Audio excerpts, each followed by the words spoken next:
दोस्तों हमारे YouTube channel सफ़र तक में आप सभी का स्वागत है। दोस्तों आपको इस चैनल के माध्यम से रोजगार से जुड़ी विभिन्न जानकारियां आप तक पहुंचाई जाती हैं जो छात्र जीवन के लिए महत्वपूर्ण होती हैं। तो चलिए देखते हैं आज की प्रमुख समाचार पत्रों की प्रमुख सुर्खियां। उससे पहले आप लोग कर लीजिए चैनल को सब्सक्राइब। मथुरा के विशाल टॉपर प्रयागराज के दूसरे स्थान पर। पीसीएस 2019 का रिजल्ट जारी। जेई पद का इस्तीफा देकर डिप्टी कलेक्टर बने युगांतर। टॉप 10 में 9 अभ्यर्थी की आयु 30 वर्ष से कम। जेई मेन और बोर्ड परीक्षाओं की तारीखों में नहीं होगा टकराव। पूर्वांचल के 12 जिलों में युवाओं के लिए सेना भर्ती रैली सितंबर से। कई बदलावों का साक्षी बना पीसीएस 2019 की परीक्षा। तो चलिए अब देखते हैं खबरें विस्तार से। बीएड प्रवेश परीक्षा के लिए आज से करें आवेदन। प्रदेश के बीबी और महाविद्यालय में बीएड पाठ्यक्रम में दाखिला लेने के लिए आवेदन प्रक्रिया बृहस्पतिवार से शुरू हो जाएगी। ऑनलाइन आवेदन एवं उससे संबंधित दिशा निर्देश लखनऊ की वेबसाइट पर शाम 6 बजे से उपलब्ध होंगे। जो अभ्यर्थी बीएड पाठ्यक्रम 2021-23 के लिए आवेदन करना चाहते हैं वो ऑनलाइन आवेदन फॉर्म भर सकते हैं। आवेदन पत्र भरने की अंतिम तिथि विलम्ब शुल्क संग 15 मार्च एवं विलम्ब शुल्क के साथ 22 मार्च है। मथुरा के विशाल बने टॉपर प्रयागराज के युगांतर दूसरे स्थान पर। पीसीएस 2019 का रिजल्ट जारी हो चुका है। उत्तर प्रदेश लोक सेवा आयोग ने पीसीएस 2019 का अंतिम परिणाम बुधवार को जारी कर दिया। इसमें मथुरा के प्रकाश नगर निवासी विशाल सारस्वत ने टॉप किया, जबकि प्रयागराज नैनी के युगांतर त्रिपाठी दूसरे व इंदिरानगर लखनऊ की पूनम गौतम तीसरे स्थान पर रहीं।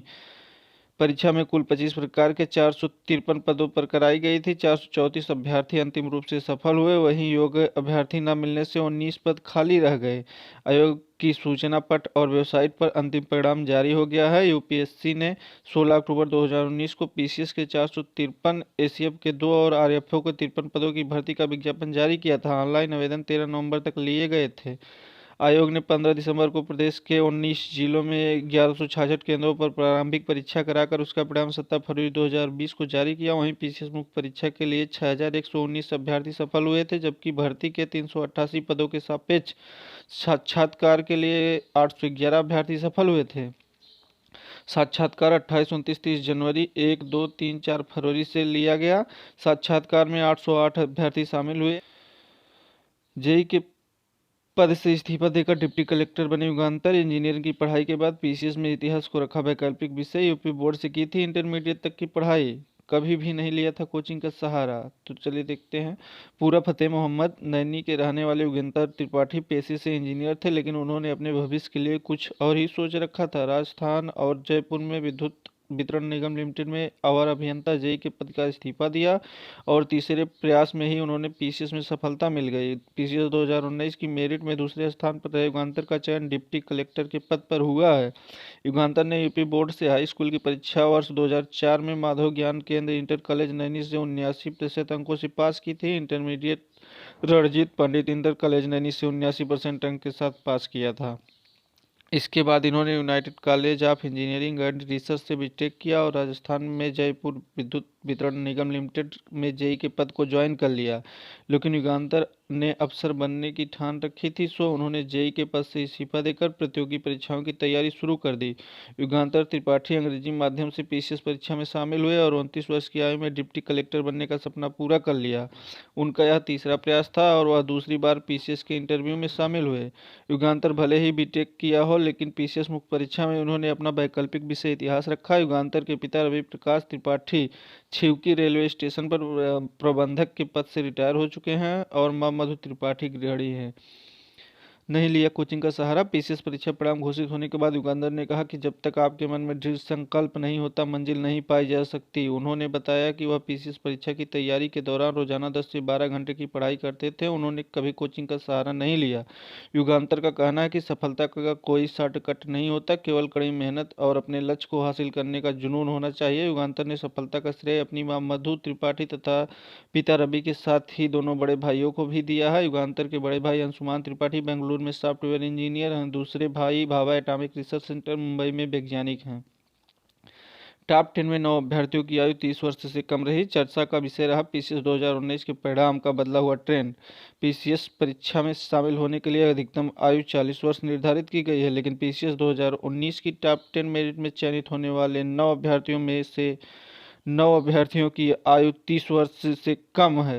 ये सभी डिप्टी कलेक्टर के पद पर चयनित हुए हैं। अगर बाकी मेरिट में भी यही ट्रेंड होगा तो 30 वर्ष से अधिक आयु वर्ग वाले अभ्यर्थियों के लिए आगे की राह और भी कठिन हो सकती है। पीसीएस 2019 के टॉप पर रहे विशाल सारस्वत महतो 25 वर्ष की हैं।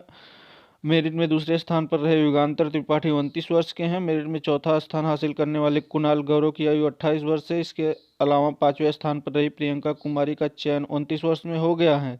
6वें स्थान पर रहे अभिषेक कुमार सिंह की आयु 29 वर्ष। 7वें स्थान पर रहे कुंवर सचिव सिंह की आयु 25 वर्ष।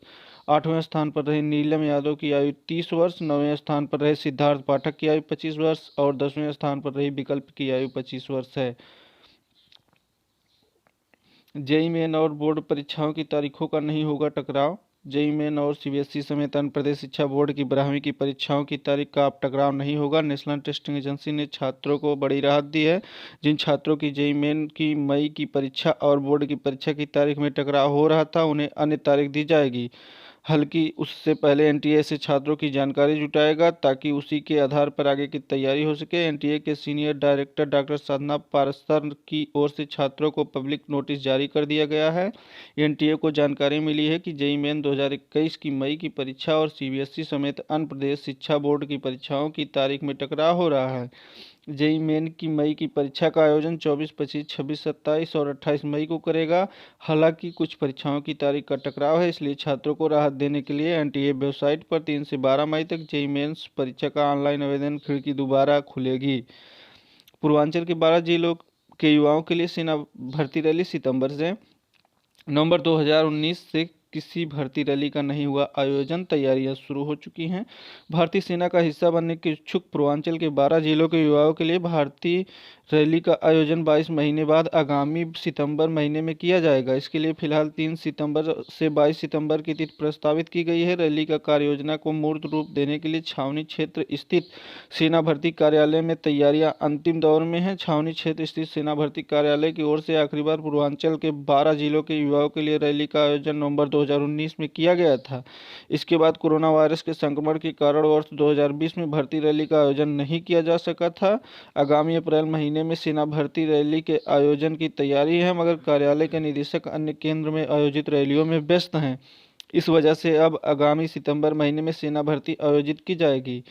जालसाजी के झांसे में कतई न आए। सेना भर्ती के निदेशक कर्नल सिद्धार्थ बसु ने बताया कि भारतीय सेना का हिस्सा बनने की तैयारी कर रहे नए युवक कभी भी किसी जालसाज के झांसे में न आए। उस अभ्यर्थियों को पछतावा के सिवाय कुछ और हासिल नहीं होगा। स्थानीय पुलिस, मिलिट्री इंटेलिजेंस और सेना भर्ती कार्यालय की नज़र एक एक अभ्यर्थी की गतिविधि पर रहती है। साथ ही यह भी स्पष्ट करना चाहेंगे कि रैली, मेडिकल डिस्पैच, भर्ती होने, ट्रेनिंग और यूनिट में पहुंचने के दौरान अभ्यर्थी का इतनी बार वेरिफिकेशन होता है कि फर्जीवाड़ा करने वाले कहीं न कहीं पकड़ा जरूर जाता है। कोई भी बच नहीं पाता है। इसलिए किसी जालसाज या दलाल के झांसे में आकर अभ्यर्थी अपना भविष्य को चौपट न करें। इसके अलावा अभ्यर्थियों के लिए यह भी सलाह है कि वह कंप्यूटर और इंटरनेट की साधारण जानकारी जरूर रखें। अपने ईमेल आईडी व पासवर्ड को याद रखकर भर्ती का अपना एडमिट कार्ड खुद निकालें। कभी भी किसी को ओरिजिनल शैक्षणिक डॉक्यूमेंट न दें। अभ्यर्थियों की अज्ञानता का ही फायदा जालसाज और दलाल उठाते हैं। कई बदलावों का साक्षी बना पीसीएस 2019 की परीक्षा। प्री और मेंस में अभ्यर्थियों को सफल घोषित करने का बदला था मानक। उत्तर प्रदेश लोक सेवा आयोग ने पीसीएस 2019 में 2 अहम बदलाव किए थे। आयोग ने प्रारंभिक और मुख्य परीक्षा में पदों के मुकाबले सफल घोषित किए जाने वाले अभ्यर्थियों के मानक में परिवर्तन कर दिया था। इस परिवर्तन के 2 अवसर देखने को मिले। अव्वल तो प्री और मेंस में बड़ी संख्या में अभ्यर्थियों की छंटनी हो गई और अभ्यर्थियों की संख्या कम होने से आयोग ने रिकॉर्ड समय में पीसीएस परीक्षा का परिणाम जारी कर दिया। पीसीएस का प्रारंभिक परीक्षा में पहले पदों की संख्या के मुकाबले 18 गुने अभ्यर्थियों को मुख्य परीक्षा के लिए सफल घोषित किया जाता था और मुख्य परीक्षा में पदों की संख्या के मुकाबले 3 गुना अभ्यर्थियों को इंटरव्यू में शामिल होने के लिए सफल घोषित किया जाता था। लेकिन आयोग ने पीसीएस 2019 की मुख्य परीक्षा में इस मानक को बदल दिया और निर्णय लिया गया कि प्रारंभिक परीक्षा में अब पदों की संख्या के मुकाबले केवल 13 गुने अभ्यर्थियों को और मुख्य परीक्षा में केवल 2 गुना अभ्यर्थियों को अगले चरण के लिए सफल घोषित किया जाएगा। नतीजा यह हुआ कि आयोग ने पीसीएस 2019 की मुख्य परीक्षा का परिणाम महज 3 माह में जारी कर दिया। आयोग ने ऐसा पहली बार किया है और वह कोरोना काल में। इससे पूर्व मुख्य परीक्षा का परिणाम आने से कम 6 माह का वक्त लग जाता था। हालांकि इस बदलाव के कारण बड़ी संख्या में अभ्यर्थी छटकर बाहर हो गए थे। अभ्यर्थियों ने इस बदलाव को विरोध भी किया था। उनका कहना है कि परीक्षा परिणाम तो मुख्य परीक्षा और इंटरव्यू में मिले अंकों के आधार पर जारी किया जाता है। प्रारंभिक परीक्षा में तो एक प्रवेश द्वार की तरह है। अगर इसमें भी योग्यता के आधार पर अभ्यर्थियों की छंटनी कर दी जाएगी तो उन्हें अपनी वास्तविकता योग्यता साबित करने का मौका नहीं मिलेगा।